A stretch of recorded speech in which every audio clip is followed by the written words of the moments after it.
मेरे दोस्तों और भाइयों, मैं आप लोगों को एक बात बताना चाहता हूँ कि अपने प्रदेश और देश को तरक्की, खुशहाल, अपने गांव और विधानसभा लोकसभा क्षेत्र को खुशहाल और तरक्की पे लाना है तो उन लोगों से बचना चाहिए जो लोग हमें आपस में लड़ाने की बात करते हैं।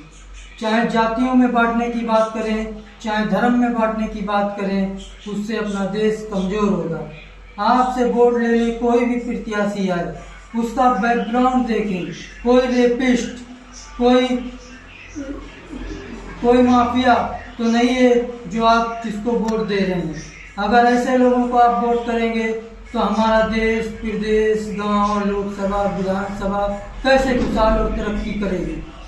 क्योंकि उनका बैकग्राउंड वही है, आपस में झगड़ा लगाना, हिंदू मुस्लिम करना, जातियों में लड़ाना, ओबीसी, एसटी, पिछड़े अगड़े को लड़ाना भिड़ाना।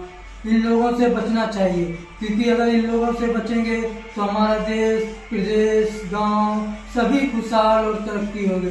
क्योंकि आज के टाइम पे देखते हैं बहुत से ऐसे नेता हैं जो आपस में लड़ाने की बात करते हैं, हिंदू मुस्लिम की बात करते हैं। वो जो अपने धर्म की बात करे उसको मैं नेता नहीं मानता हूँ। जो हर वर्ग, हर समाज, हर धर्म की बात करे वही असली नेता, असली बेटा, असली देशभक्त होता है। जो एक जाति या एक धर्म की बात करे वो कभी एक अपने देश का वफादार नहीं हो सकता, चाहे वो किसी भी धर्म से ताल्लुक रखता हो, किसी भी जाति से ताल्लुक रखता हो। ऐसा जो बात करे हिंदू मुस्लिम, अगड़ा पिछड़ा, दलित, ओबीसी, वो देश की तरक्की नहीं चाहता है। क्योंकि अगर हम लोग आपस में लड़ेंगे तो हमारा देश कैसे तरक्की करेगा? वोट बहुत जरूरी होता है डालना भी, और ये भी देखना जरूरी होता है कि हम किस प्रत्याशी को वोट दे रहे हैं। जो लोकसभा, विधानसभा, गांव की पंचायत, किसी भी क्षेत्र में रहने दो, जिसको आपने वोट दिया है वो आपके लिए आवाज उठाएगा या नहीं उठाएगा, या वो विधानसभा लोकसभा में जाके सिर्फ धर्म और जाति की बात करेगा। ऐसे लोगों से हमें बचना चाहिए। वोट देने वाले को भी बचना चाहिए और वोट जो लेने आता है उसका भी देखना चाहिए कि अगर वो रेपिस्ट होगा या माफिया होगा तो वो आपका क्या विकास कर सकता है। वोट देने से पहले देखो आपका प्रत्याशी पढ़ा है, कैसा है। अगर पढ़े लिखे को वोट दोगे तो वो आपकी बात करेगा, आपके विकास की बात करेगा, आपके बच्चों के भविष्य की बात करेगा। आने वाले समय में 2027 का चुनाव है हमारे उत्तर प्रदेश में, बहुत से लोग आएंगे आपसे वोट मांगने के लिए। मेरी पर एक बात याद रखना मेरे दोस्तों, मेरे भाइयों, मेरे बुजुर्गों, जो भी मेरी आवाज सुन रहा है, कि आप जिसको वोट दे रहे हैं उसका बैकग्राउंड क्या है, वो आपके बच्चों का भविष्य तय कर सकता है या नहीं कर सकता है, या सिर्फ अपनी तरक्की, अपनी खुशहाली ही देखेगा। आप जी रहे, मर रहे, क्या हो रहा, आप उसको कोई फर्क नहीं पड़ता। ऐसे लोगों से बचना चाहिए।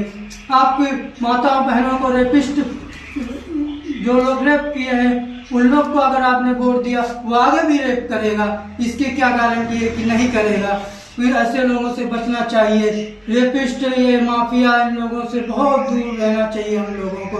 हमें अपने गांव, क्षेत्र, विधानसभा, लोकसभा, प्रदेश, देश को के बारे में सोचना चाहिए। हमारा देश सबसे मजबूत देश कैसे बनेगा, हमारा गांव सबसे विकसित गांव कैसे बनेगा? जब हम एक पढ़े लिखे को गद्दी पे बैठा लेंगे तो अपने इल्म से आपके बच्चों को मुस्तकबिल बारे में सोचेगा।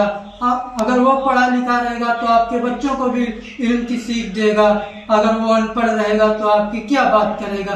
वोट देने से पहले मेरी बात ये जरूर याद रखना, अगर हमसे कोई गलती हुई होगी, हमसे हमारी बात किसी को ठेस पहुंची होगी, उसके लिए मैं हाथ जोड़ के क्षमा चाहता हूँ। मेरा किसी भी जाति, धर्म विशेष को ठेस पहुंचाने का उद्देश्य नहीं है। मेरा सिर्फ एक ही उद्देश्य है, हमारे गांव, हमारे प्रदेश, हमारे देश के लोग सक्षम और जागरूक बने।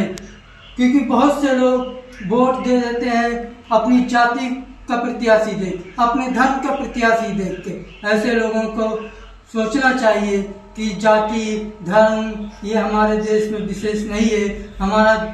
हमारा जो आपसी एकता है हिंदू मुस्लिम, ओबीसी, एसटी, यही हम लोगों को मजबूत बनाता है। क्योंकि हम लोग जब देश के अंदर आपस में ही लड़ेंगे तो बाहर वालों के बारे में कभी सोचेंगे। जय हिंद, जय भारत।